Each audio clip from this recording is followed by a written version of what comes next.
Teri toshmalari, norma va ogishlar. Demak, biz siz bilan kichkina yangi tugilgan chaqaloqlar haqida gapirganda, har bir kvadrat metrda tushunarsiz narsalar soni juda ko'p bo'ladi. Va ehtimol eng ko'p uchraydigan muammo bu albatta teri qoplamalari. Axir dastlabki 48-72 soat ichida bizda allaqachon nimadir paydo bo'ladi va bu bilan nima qilish kerakligi tushunarsiz bo'lib qoladi. Shuning uchun ushbu videorolikda biz barcha asosiy jihatlarni ko'rib chiqamiz. Demak, birinchi navbatda biz kichkina yangi tugilgan chaqaloqda ko'rishimiz mumkin bo'lgan narsa bu yangi tugilgan chaqaloq aknesi deb ataladigan holat. Ya'ni bu shunday kichikcha toshmalar. Biz odatda ularni shunday ataymiz. To'g'rimi? Ular ko'pincha yuz sohasida paydo bo'ladi. Odatda kimdadir burun sohasini, kimdadir esa burun bilan yonoqlarni qoplaydi.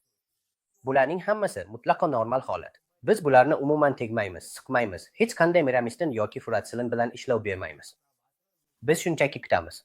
Bularning barchasi oz-ozdan, hech qanday iz qoldirmasdan, taxminan 1,5, 2, 3, ba'zi hollarda 4 hafta ichida o'tib ketadi. Yana bir bor aytaman, bu hech qanday xavf tug'dirmaydi. Yangi tugilgan bolalarda uchraydigan ikkinchi holat bu albatta yangi tugilgan chaqaloqlarning toksik eritremasidir. Ya'ni bu holat taxminan hayotning 2-3 kunlarida namoyon bo'ladi va bu ham hech qanday davolashni talab qilmaydi. Biz shunchaki kuzatamiz va shunga mos ravishda palatada harorat va namlik rejimini saqlaymiz.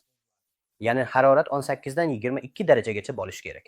Xuddi shu narsa namlik uchun ham amal qiladi. U 40 dan 60% gacha bo'lishi kerak. Shu tarzda biz teri qoplamalarning infeksiyalanish xavfini minimal darajaga tushiramiz.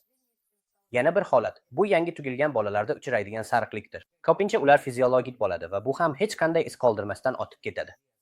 Ya'ni biz shunchaki bolani ko'p emizamiz va shifokor tavsiyasiga ko'ra fototerapiyadan foydalanamiz. Lekin siz so'raysiz, doktor Chinchak, unda nimasi yomon?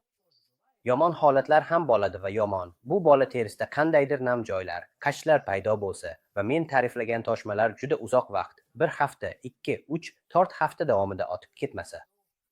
Bundan tashqari, bularning hammasi qandaydir qo'shimcha kateral belgilar bilan birga kechadi. Bolada tomoq o'g'rigi, burun bitishi, yo'tal yoki xudo ko'rsatmasin, quloqlarda o'g'riq paydo bo'ladi.